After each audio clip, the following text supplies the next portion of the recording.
Hey, it's Travis. Too many camp directors run just on gut feel. Our free Resilient Camp Blueprint Diagnostic is your dashboard for resilience. Take it today at camp.mba/Travis. Again, that's camp.mba/Travis. What is a tool that will make you a better camp director this year? This is CampHacker. Come find our show notes and our blog for camp directors and leaders at camphacker.tv. A big thanks to our sponsors who make the CampHacker podcast possible. You don't lead camp because you love the office, right? UltraCamp has everything you need to manage your program so you can spend more time doing what you love. Manage staff, register campers, take payments, and direct communication all in one place. Find out more at ultracampmanagement.com/camphacker. Great scheduling is the backbone of every camper's experience. But when there's a staffing change, it's almost impossible to fill that role with someone who knows all the nuances a schedule takes. Come check Camptivities out, specifically designed for camps by camp people. Find out more at camptivities.com.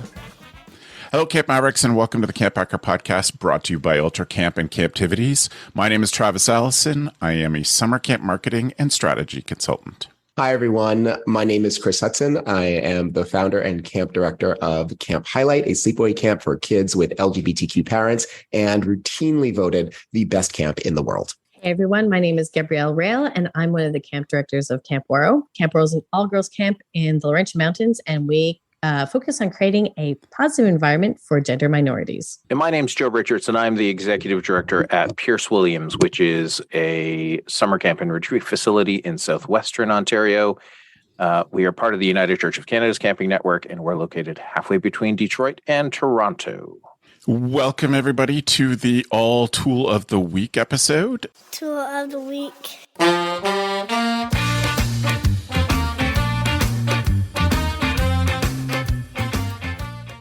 We love doing this one every year. We wanted to start with a specific question. I think what I'll do is I'll allow each one of you to do your two tools in that section, and then we'll go from there. So, Joe, why don't you start us off, please? What are two tools that positively affect your mental health? So the two tools I chose when we were doing this idea for the show, I literally have 3 times as many items as you're going to allow us to present. And but for mental health, the first thing I thought about was YouTube Premium and YouTube Music Premium. And it sounds like a weird thing for mental health, but imagine watching things where you never have to watch a commercial. And if you, my kids, we are on YouTube Music, and my kids are both Apple and Android. And the one thing they said, if you can get rid of all streaming services, but the one thing they would like to keep is YouTube Premium. And it's really something that helps me just sort of not think about all of the commercials and things that we deal with in the world, and also the comfort of having it. We actually use one of the family. When I say it, I also mean that there's a family version of it, which we pay for.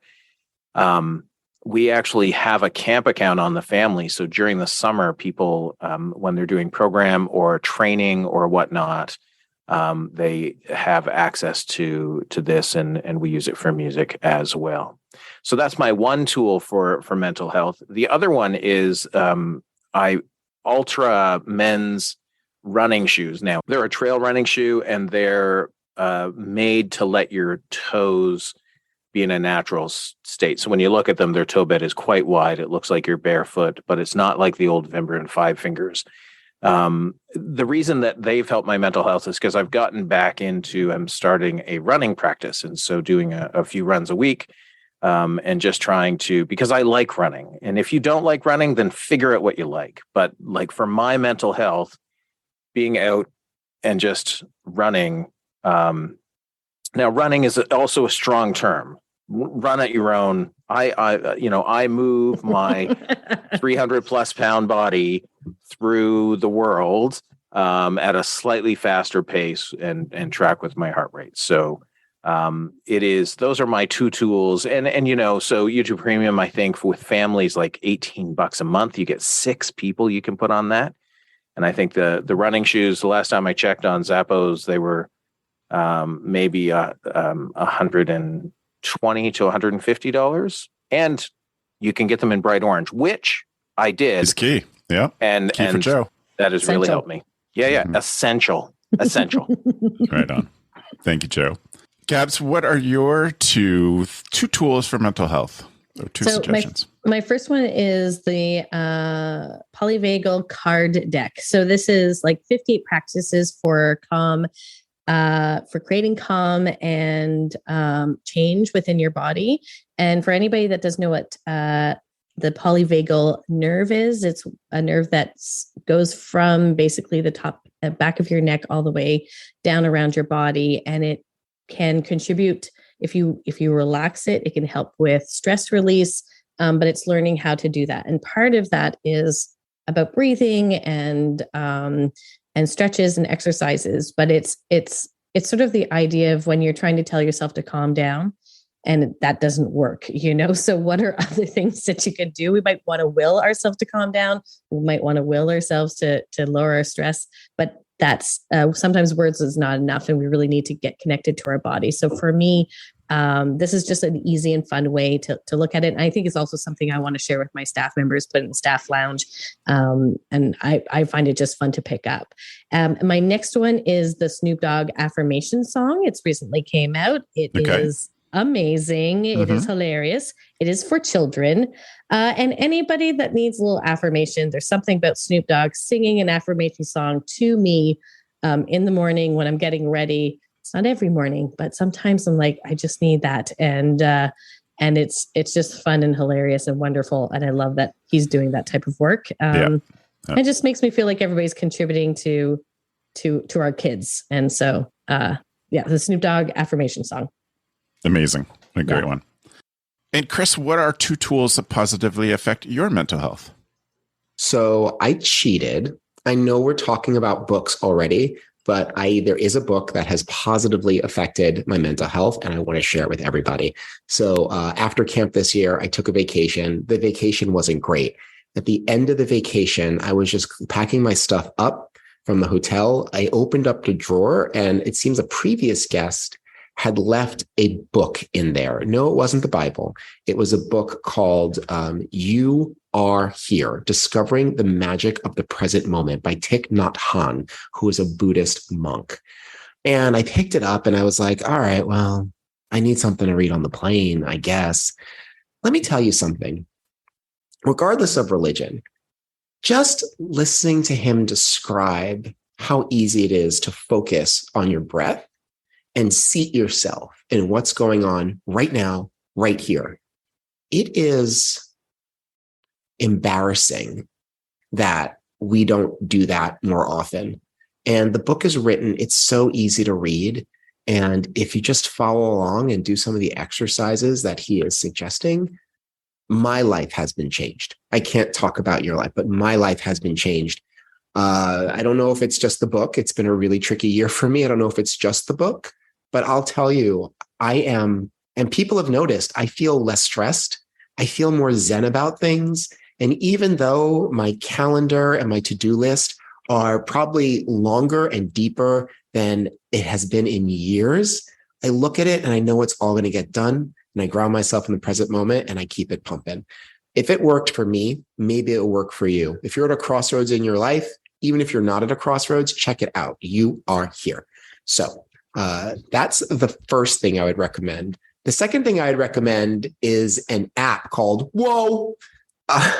It is available on both Android and iPhone. And what it is really is just trippy psychedelics that you can look at on your phone. Okay. Are you familiar with this, Travis? No, but I love the sound of it. Download it immediately. Is there sound or just visuals? There's no sound. So you have to put your favorite soundtrack on, put it in your ears, and just open up Whoa. That's my homage to Joey Lawrence, by the way. If you know who that is, congrats. And it's just, there's nothing to it. It just looks like you're going through a tunnel and all these fractals are going on. But there have been moments this year where I felt like I was really close to the edge, like emotionally, like I was pushed all the way to the edge. And I've opened up the app and just stare at it. And it can be really soothing. Like if you just really stare at it and just get into it, it can really calm you down. So download Whoa today. Well, for me, I picked a couple of different things. One's really a tool. The other one's kind of an activity that I think is fun and I recommend. Number one, I realized when my earbuds went on the fritz a month ago, my Google Pixel Buds that we've had as tool of the week before, one of them kind of just dimmed down all the way. It was kind of there, but not really there. So I just realized that I listen to my earbuds all of the time. Like I'm listening to some sort of calming, like it is medicine for me to be listening to books, podcasts, music when I'm working, sort of lo-fi chill hop music when I'm working. And without it, I was realizing how much I missed it. And I was just scrambling around to find old headphones that would work until I got my new ones in on warranty. So, my recommendation, as I mentioned before, is Google Pixel Buds. I have the Series A, which I think is what you have too, Joe. I like them. I like having the Google Assistant everywhere I go because I can't count the number of times as a dog walker. I say, hey, place, what is the temperature outside while I'm putting on my boots? So yeah, I do it all the time. So anyway, I really like those. The other one, and this is not new, but it's not something I do very often, but Beth and I were at a flea market last week and I bought 3 like bigger than a shoebox boxes of assorted Lego. And I have over time just collected lots of sets and lots of assorted pieces of Lego that I hope to build fun stuff with and have built a few little fun stuff with, but it's hard to find things. So you kind of have to sort them so you can find the stuff that you need. And I just realized that the practice of sorting Lego and putting them in their proper place or coming up with systems to sort them is incredibly calming for me. And you all know, listening for a long time, how bad my ADD can be at times. And this is a thing. Like this is one of those focus ADD moments where I'm like, put on a good book. I will spend a day sorting Lego. And it's great. And if that's something that sounds appealing to you, you don't have to invest in a ton of Lego to make that happen. There are companies that sell individual pieces of Lego, like people, that's their business, is they sell, you can order specific stuff for a set or a model, and they will sell you individual pieces of Lego. They hire people to sort Lego for them. And so you could get paid to just sit at a table, lay out a good silencer tablecloth and then spill Lego onto it and just sort it, and you get paid for that. Sweet. Yes. Yeah. So you can look, the usual place where people buy bricks is called Rebrickable or Bricklinks. And awesome. You can buy everything for a whole set. You can part out little pieces. It's such a good thing. So sorting Lego is my activity that I find positively affects my mental health. I was going to talk about painting, but that was exactly my tool of the week for relaxation this time last year, watercolors and painting. But I have done some of that in the past month and really enjoyed it. Keep thinking, why do I always put this off? Why do I not do this more? So I'm going to go with sort some Lego. If you happen to inherit someone's shop and you have assorted mixed parts and tools, then that would be the exact same activity for me. I would just lay it out on a tarp on the floor in a garage, and I would just sort it, and I would put all the nuts and bolts together that belong together, etc. But Lego for me is the one. I just feel super creative and excited about that. We want to take a second today to thank our sponsor, UltraCamp. Exclusive to CampHacker listeners, you can increase your staff retention by staying in touch. Keep in touch with them all year long. Download UltraCamp's staff communication calendar that includes pre-written prompts. You can do that for free by visiting ultracampmanagement.com/CampHacker. You know that you chose to get into this camping world because of the reasons that are personal to you, because you wanted to be a good leader, because you love working with children, because you love the transformation. UltraCamp knows that it wasn't because of the paperwork. So that's why they built this platform that can be as flexible and affordable as it is powerful so that you can keep your program moving forward. With UltraCamp, you get pricing that is transparent and flexible, and that means you can rest easy and focus on what's important, your campers and your staff. With UltraCamp, you have a low minimum entry, clear pricing with no hidden costs, flexible payment terms, and no long-term contracts. UltraCamp's goal is to help their clients spend less time in the office and more time doing what they love. Do you want to know if UltraCamp is the right fit for you? They offer free customized demo sessions so you can see the software in action. Sign up at ultracampmanagement.com/CampHacker. Our next section is great books that you read for fun. And since I have the mic, I'm just going to continue on, and I'll start us off in this section. So there are two books that I don't think I've mentioned before, but the first one is called The Peripheral, and the author is William Gibson, who is by far my favorite author. And there's something about his writing style which is very unique. You know you're listening to a Gibson book when you do it. There's something about it that just gives me a little buzz. Like, I just feel a little buzzed when I'm listening to just his language. And I've never had that happen with another author, where I'm just listening to the tone, the pacing, and excited by the phrasing and stuff. Like, really amazing. So The Peripheral is a great book. It's the first in a series of two. And it is also a brand new series on Amazon. Chloe Grace Moretz is the lead character. It's set in, they don't really say, sort of West Virginia and London in the future. And it's really interesting.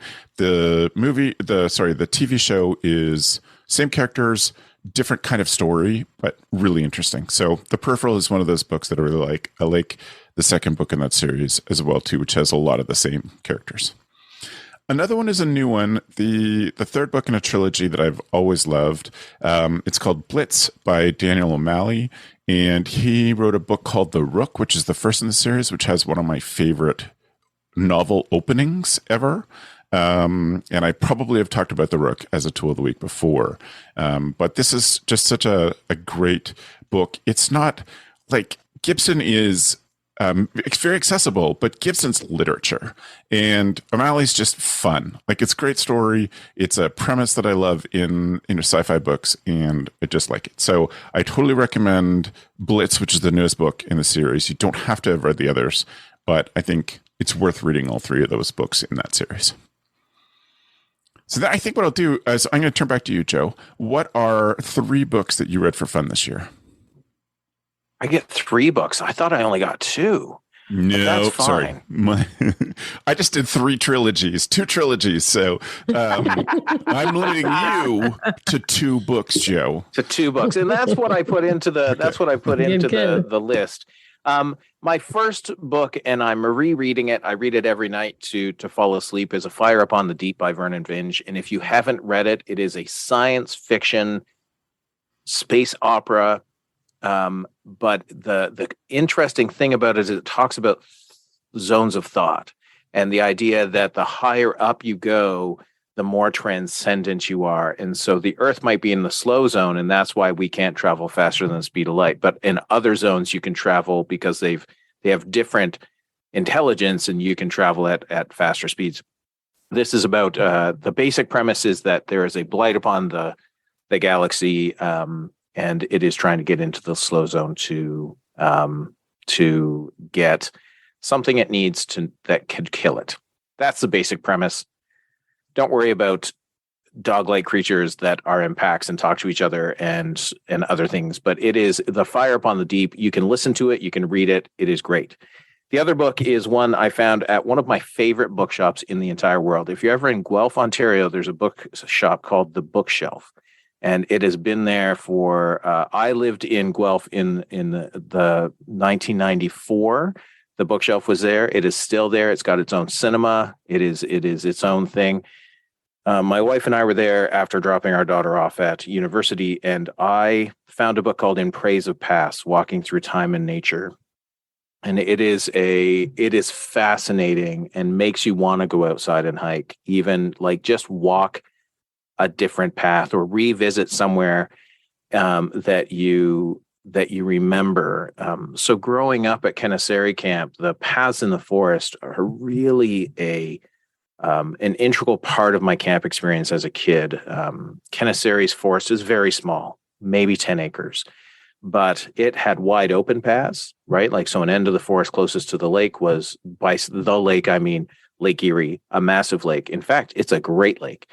And it was wide open, so you could see around. But then as you got further away from the lake and the cliff, you would get, tighter brambles and things. And just the paths, In Praise of Paths is a great read and a great book. And it'll make you want to just walk outside and leave your backyard. And also, if you have young kids or are planning to have kids or have grandkids, it will hope that my hope is that I can give somebody the experience of a path that can help them through life, right? And be able to revisit. I think about a path behind. So it is In Praise of Paths. It makes you think, and it did make me think about our good friend Matt Wilfred, who is a hiker. But you don't need to be a hiker. You just need to be able to walk. So In Praise of Paths. That's a really fun one. I was just chatting to everybody on the side. The show is always so expensive for me as I'm just taking notes and opening up tabs with the choices on it. Gab, what have you got that's going to cost me money? I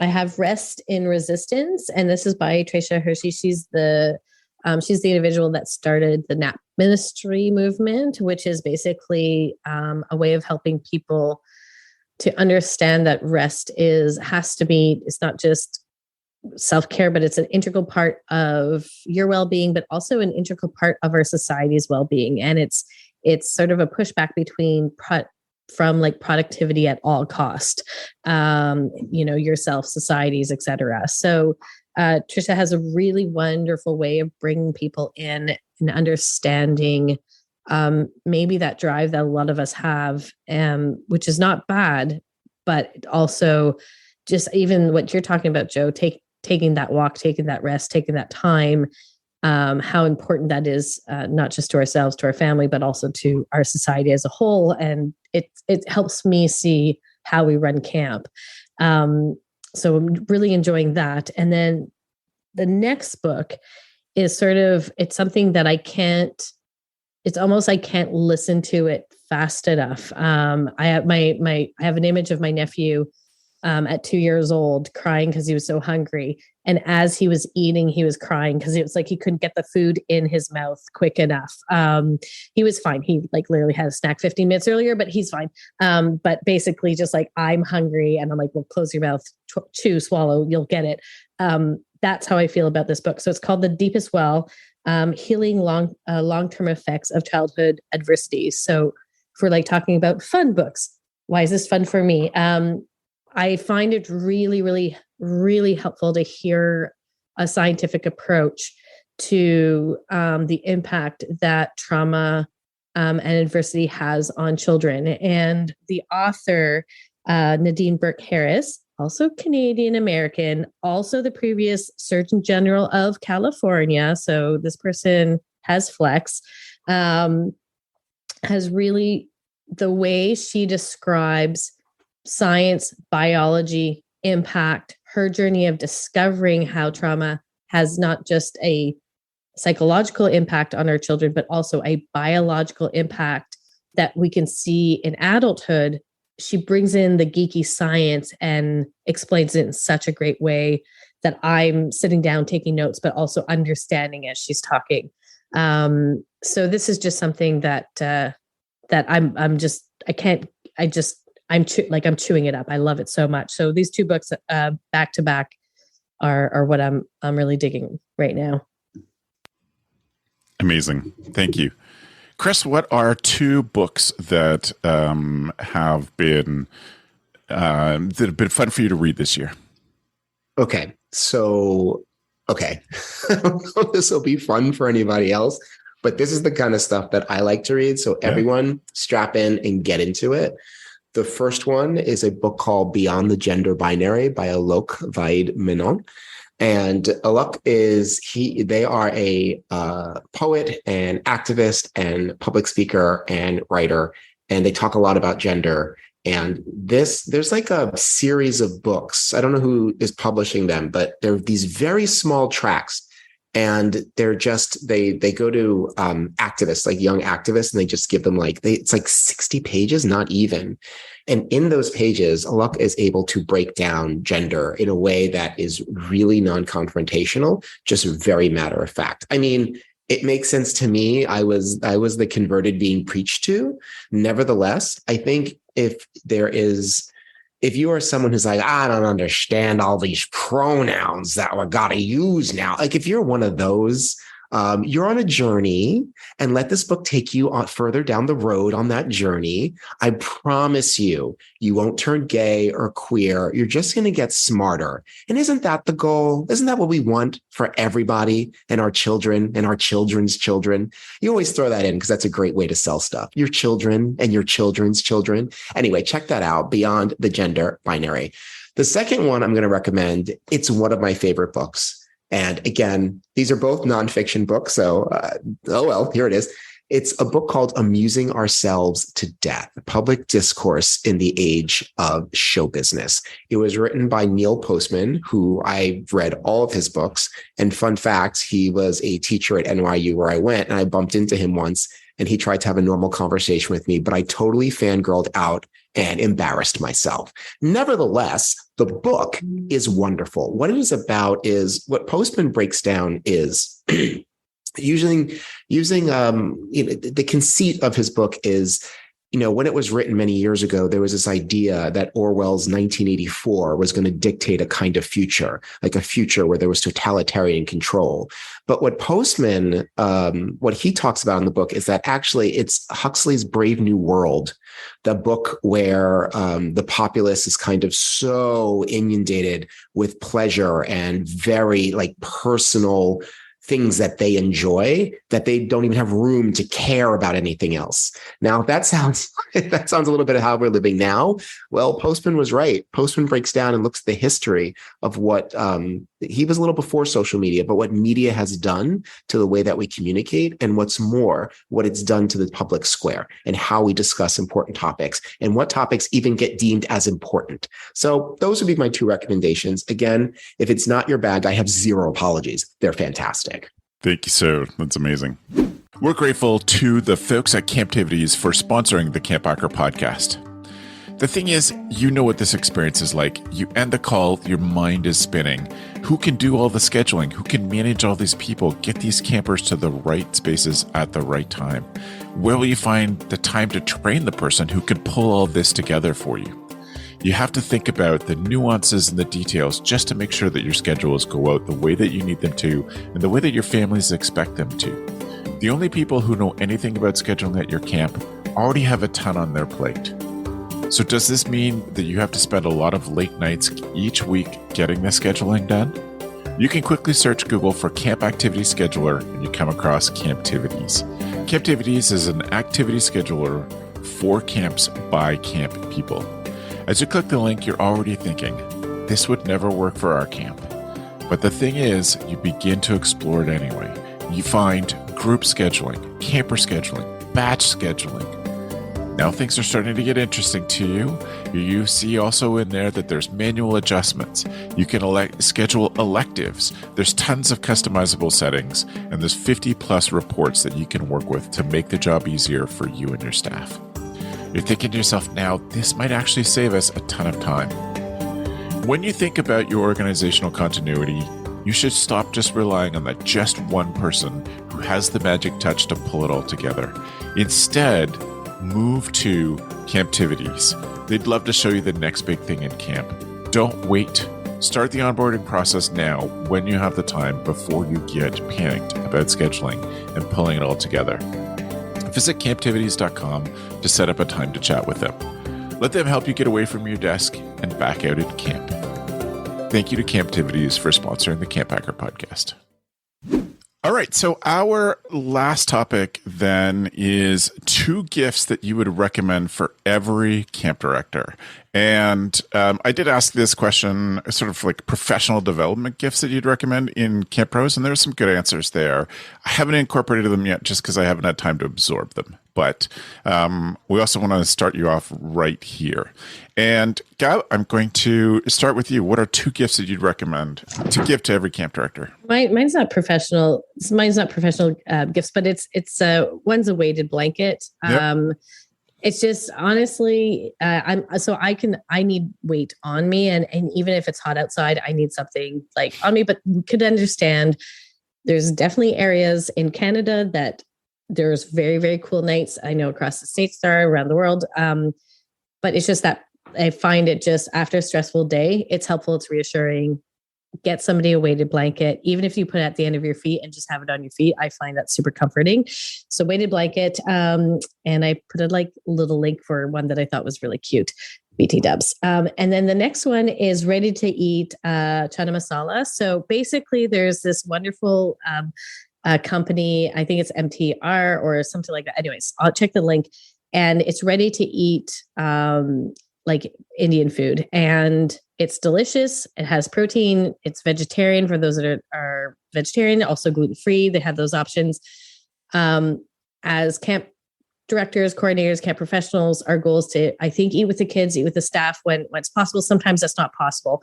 So at the end of the day, if you weren't able to eat what you needed to eat, having something that's easy to go, but also tastes delicious, and maybe it's not from your camp cafeteria, I find really just lovely. And I know that person's thinking of me. So this is my go-to. And I have a bunch of these in my cabin, and I feel real fancy when I crack one out and put it in the microwave. That is awesome. Thank you. Definitely putting that on my list too. Joe, 2 presents. 2 presents.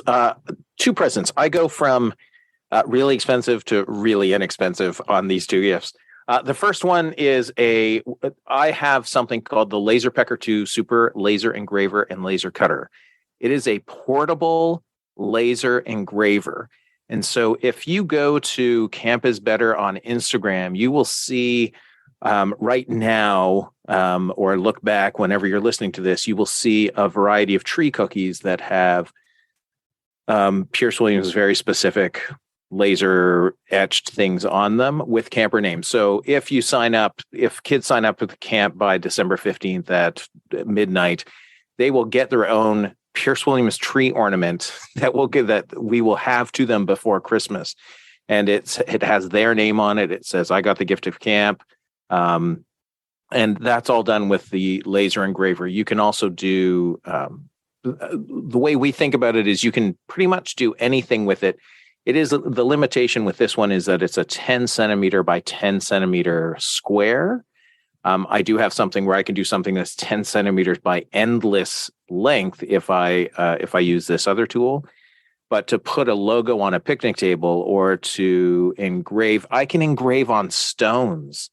I engraved, my wife and our saying is forever and a day. I engraved it on a stone, and she has it at work as a paperweight now. And I was just doing it to see if I could do it.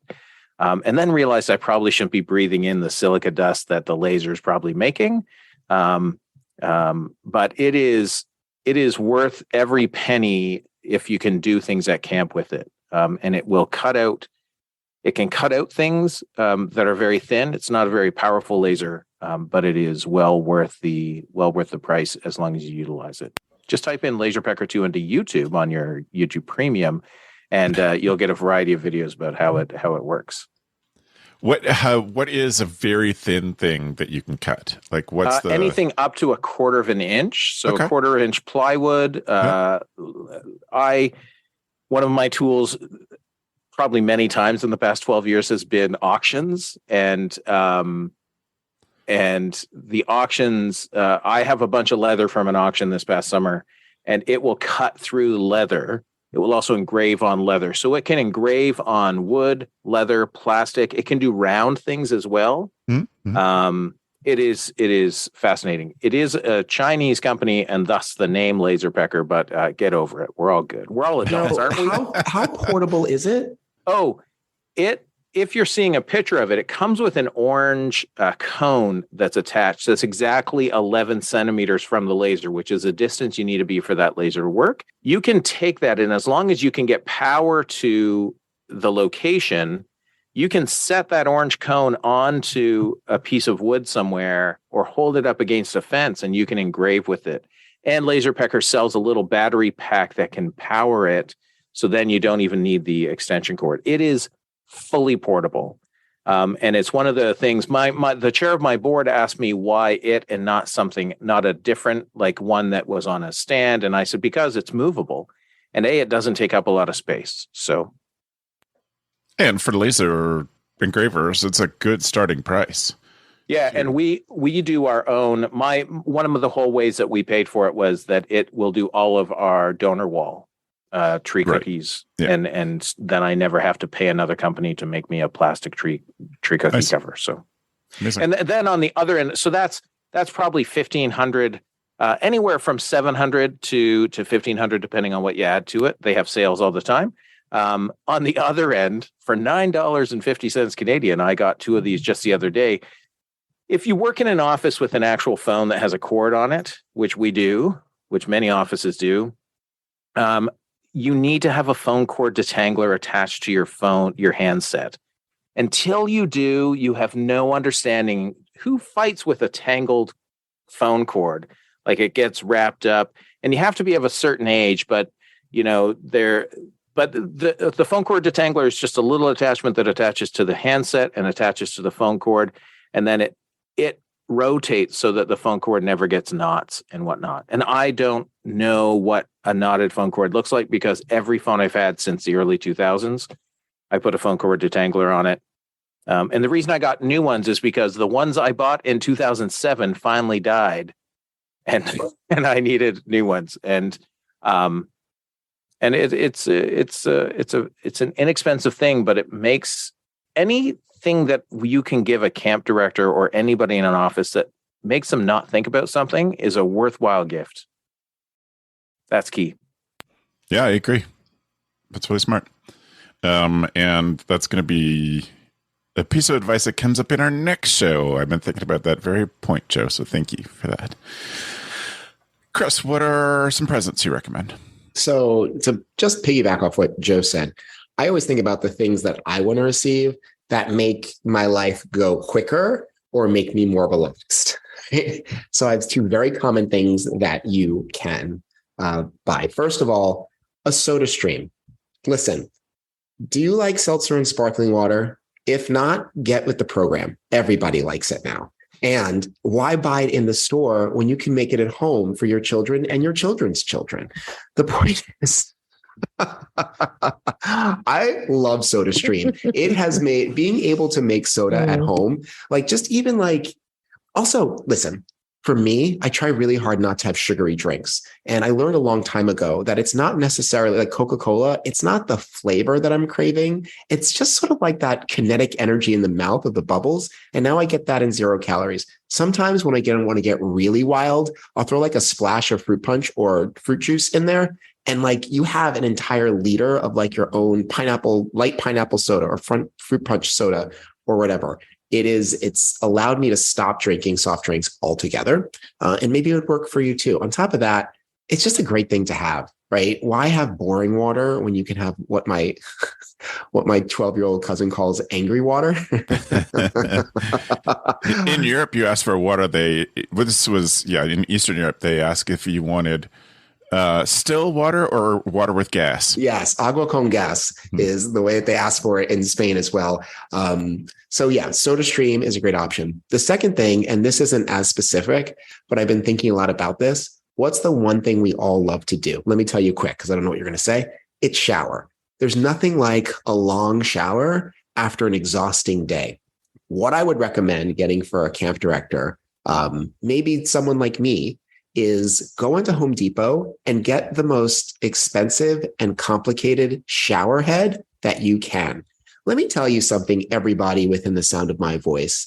You think all showers are created equal? They 1,000,000,000% are not. If you drop about $60 to $70 at Home Depot and get a brand new shower head, what is going on in your bathroom will be like the hottest club if you showered at the hottest clubs. The point being is that the pressure of it and just the consistency of it, some of that is controlled by a shower head. And too many of us are just stuck with the shower heads that came with our apartments or homes. And we're like, I'll get to it. No, get to it today. And, if you know someone who's a camp director, believe me, they would love this, because I don't know about anybody else, but after an entire day at camp, a shower is something like, if someone's like, Chris, would you like gold bars or a shower? I'd be like, hold up a second. I'd take out my calculator. I would do the assessment. Okay. It's like that. So those are my two gifts. And just as a follow-up, the best shower head on Wirecutter right now is still a Moen, and it has a giant head and it has a magnetic release part that you can have both running at the same time. So you can it's water from every direction. Oh, yes. And you don't have to install anything beyond just a shower. I love that. And these things, I want to say, shower heads are not difficult to install. Believe me, I am not handy, but it's literally you unscrew one thing, then you screw something else in. It's like changing a light bulb. Yep. Good ones. Thank you very much. So my two gifts that I'm going to recommend, one I know I've covered before. I am doing my best to, and not doing well at it, but I'm doing my best to move away from Amazon for stuff. And the thing I am most succeeding at is getting away from Audible. I think the first time I had Audible as a tool of the week was 12 years ago on the show. And so I have a deep passion for audiobooks, as you all know. I talk about them all the time.